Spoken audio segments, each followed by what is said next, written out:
ठाणे जिल्हा रुग्णालयातील धक्कादायक आणि अमानवीय परिस्थिती उघड.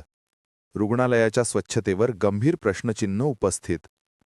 ठाणे जिल्हा रुग्णालयात अनाथ आणि HIV ग्रस्त रुग्ण अनिकेत भगत याच्यासह इतर रुग्णांना अत्यंत अस्वच्छ परिस्थितीत ठेवण्यात येत असल्याचा गंभीर आरोप समोर आला आहे. रुग्णांना योग्य काळजी आणि स्वच्छतेच्या अभावामुळे स्वतःच्या लघवी व विष्ठेमध्येच पडून राहण्याची वेळ येत असल्याचे धक्कादायक वास्तव समोर आले आहे. याच पार्श्वभूमीवर रुग्णालयाच्या एकूणच स्वच्छतेबाबत आणखी गंभीर बाबी उघडकीस आल्या आहेत. ठाणे जिल्हा रुग्णालयाची स्थिती इतकी वाईट असल्याची टीका होत असून हे रुग्णालय सर्वात अस्वच्छ सरकारी रुग्णालय या किताबासाठीही स्पर्धक ठरू शकते, अशी संतप्त प्रतिक्रिया व्यक्त होत आहे.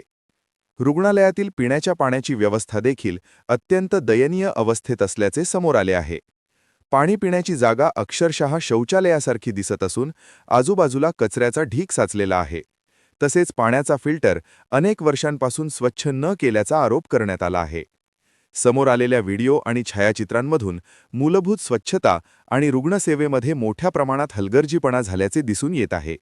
या संपूर्ण प्रकारामुळे ठाणे शहरातील गरीब रुग्णांना मिळणाऱ्या आरोग्य सुविधांवर मोठा प्रश्नचिन्ह निर्माण झाला आहे.